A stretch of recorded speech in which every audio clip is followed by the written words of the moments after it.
আমাৰ কলেজৰ কেন্দ্ৰীয় বহাগী উৎসৱৰ সোণালী জয়ন্তী বৰ্ষৰ আজি আমাৰ দ্বিতীয় দিনা দ্বিতীয় কাৰ্যসূচী আমাৰ সাংস্কৃতিক শোভাযাত্ৰা।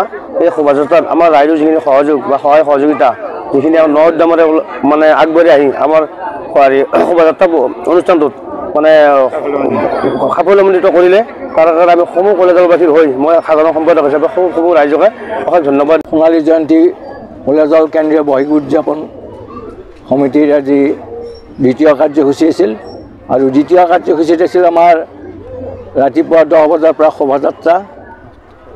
সেই শোভাযাত্ৰা অনুষ্ঠানটোত আমাৰ বিশেষভাৱে আমাৰ আয়তী নাম দল আহিছিল গোটেই অঞ্চলৰ পৰা। তাৰ উপৰি আমাৰ ঝুমুৰ নৃত্য আছিল, বাগৰুম্বা নৃত্য আছিল, এক নাম দল আছিল, আমাৰ স্থানীয় এক নাম দল, বেণ্ড পাৰ্টি আছিল, জেং বিহুৰ দল, ঠিক তেনেধৰণে বিহু নৃত্য আৰু লগতে যথেষ্ট আমাৰ এই অঞ্চলৰ ৰাইজ গোটেইখিনিয়ে আমি আচলতে শোভাযাত্ৰা আমি কৰি এইমাত্ৰ আহি পাইছোঁহি। গতিকে আপোনালোকক এই চেগতে আপোনালোকৰ সাংবাদ মাধ্যমক আমি শুভেচ্ছা জ্ঞাপন কৰিছোঁ আৰু এই অনুষ্ঠানটিৰ আপোনালোকৰ জৰিয়তে প্ৰচাৰ যিটো কাৰ্য সংবাদ মাধ্যমত যাতে পাই যায় আৰু সেই আপোনালোকৰ ওচৰত আমি কৃতজ্ঞতা জ্ঞাপন কৰিছোঁ। আমাৰ আছিল 3 দিনীয়া কাৰ্যসূচী।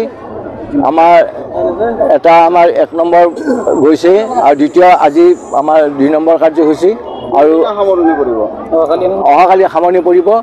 আজিৰ আমাৰ বিশেষ আকৰ্ষণ আছে স্থানীয় শিল্পীৰ গীত মাত অনুষ্ঠান আৰু লগতে অহাকালি আছে আমাৰ অসমৰ এটা জনপ্ৰিয় কণ্ঠশিল্পী মৌচম গগৈ আৰু এইখিনি লৈ আমি আৰু লগতে আমাৰ ইয়াতে আজি যিটো সমবেত আমাৰ আয়তীসকল তেখেতসকলে যিটো উৎসাহ উদ্যাপনেৰে আমাৰ শোভাযাত্ৰাত অংশগ্ৰহণ কৰি আমাক যিটো কৃতকাৰ্যতা লাভ কৰাত সহায় কৰিলে তাৰ কাৰণে তেখেতসকলক ধন্যবাদ দিছোঁ আৰু লগতে আমাৰ বিভিন্ন কাৰ্যসূচীত তেওঁলোকে যোগদান কৰিব বুলিও আমি আশা ৰাখিছোঁ ভৱিষ্যতলৈকে।